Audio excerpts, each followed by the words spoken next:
Hi friends, welcome. And it's been a little while since I've popped onto the Empath Soul Tribe page live. I just had a little break, but also I just wanted to talk to you this morning about how empaths can end up often being so overloaded with other people's energy.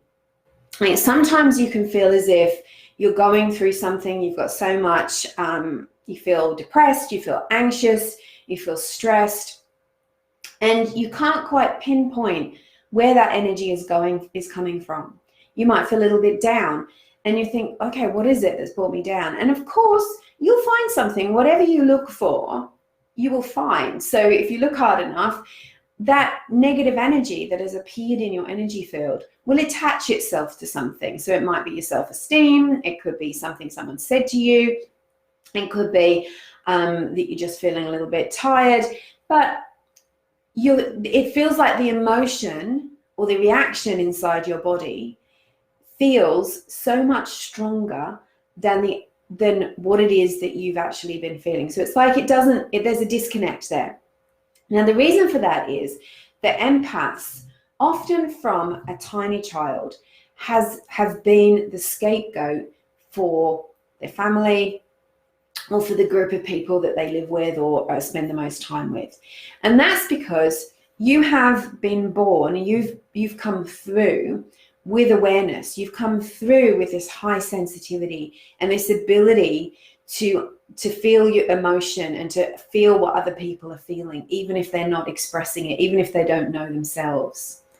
So this happens to many empaths, not everybody, but you habitually then start to become the scapegoat for everybody's feelings that they won't express or that they're not willing to talk about, or even those that maybe they are willing to talk about them or to express them, but they're not willing to heal them for the group or the family that you find yourself in.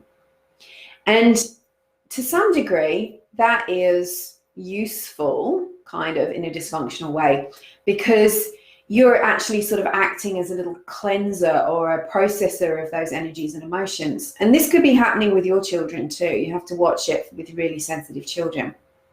And so for some kids, they'll just swallow all of that and become even more sensitive, even more emotional, and can grow up with lots of anxiety or depression. Other children will act it out. So children, and often animals, will do this too.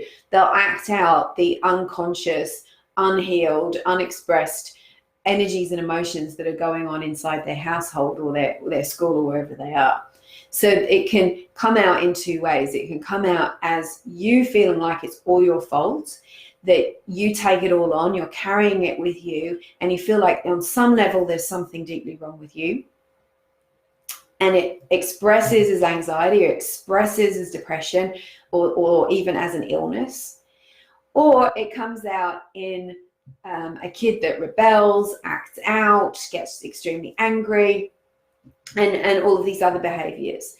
So from an energy point of view, it's important to learn and to use your energy skills, cleansing, protecting your energy, and becoming super aware if you're a people pleaser, or you're trying to keep everybody in your family or in your home or in your extended life happy all the time. Because you have to admit to yourself that as a people pleaser, there's actually a losing game. You can't win, and it doesn't work. And what actually happens is that you end up living with a lot of guilt, you end up living with a lot of anxiety, you end up wearing yourself out, burning out, trying to please everyone else, and then feeling like guilty and bad about yourself because you're looking around and those people actually aren't happy. You end up becoming the target for other people's negative energy, where they project their feelings and anger and stress onto you because they see you as a safe place to express all of that. And because at some stage you've unconsciously or consciously put your hand up and said, it's my fault, I'm taking everything on for everybody else. This happens especially in households where there's abuse or alcoholism or some other addiction. So it's almost like people will say to me, I feel like there's a target on my back. Well, there kind of is, because at some point you've agreed or accepted that things must be your fault if people aren't happy around you. Now you can change all of this. And the first step is to flex your boundary muscle by putting up energetic boundaries around you. I know so many empaths and people that have worked with me that say, oh yeah, I love all this, it works, but I don't use it, I forget, or I just sabotage myself. And that's the point, is not using your energy skills when you know that they work and you know that it could make life better for you is a saboteur. So recognize, does this feel like you?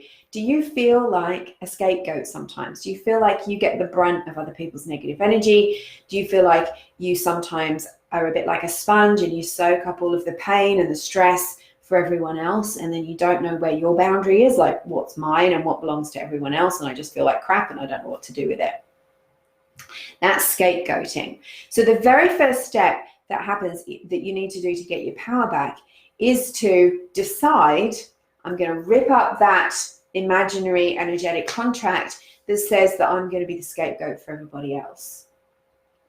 You can also ask the angels, Archangel Michael, to detox you from all of the energy that you have taken on from other people in all directions of space and time, all the way back to age 0, when you were, as the little earth angel of your family, the little energetic, sensitive person, where you took on that energy without realizing it, and sometimes on purpose, because you wanted mummy or daddy or your sister or brother or auntie or uncle to feel better, to feel happier. So you kind of tried to vacuum off those heavy, dark emotions from them so that everyone would be happy. So you have to tear up that energetic contract, maybe even write on a piece of paper, this is the contract that says that I'm the scapegoat for everything and everyone, and then rip that up into lots of pieces. If you're not in a fire ban area of Australia, or if you've got a safe place in your house where you can set fire to those shreds of paper, or maybe you could put them in a bucket of hot water and watch them all dissolve and disintegrate. Do something to let go of that contract. You can also do that with any contract that you've made with yourself or other people, that you're going to feel guilty for how other people feel, or that you're going to be a people pleaser, that it's your role to make everybody happy. It's not, and that will sabotage you time and time and time again in your life. If you felt stuck and you're a people pleaser, then that is genuinely probably one of the core reasons why you're stuck.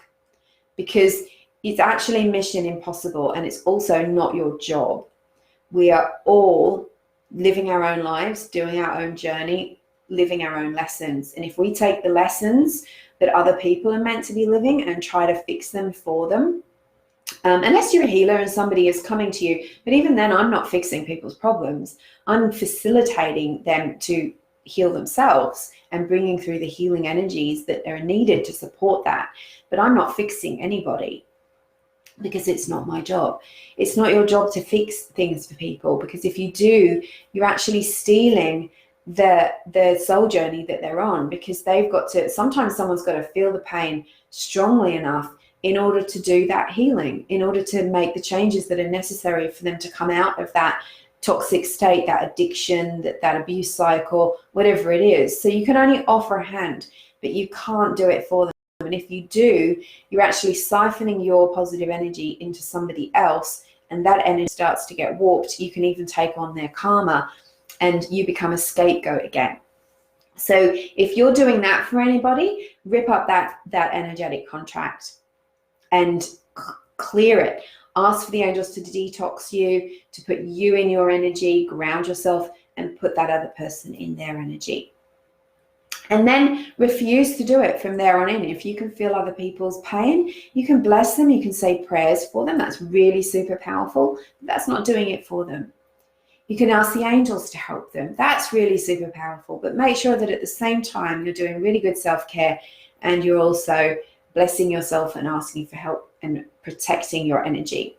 So before I finish up, one of the most powerful energy protections, if you're a person that tends to take on other people's energy, you tend to be a bit of a sponge as an empath, and you're feeling and drawing in the pain of others because you love them and because you don't want them to suffer. So it's okay to feel like that, but it's just bring it into awareness, bring it into your front brain, bring it into your third eye, and recognize, okay, this is what I'm doing and this isn't healthy for me.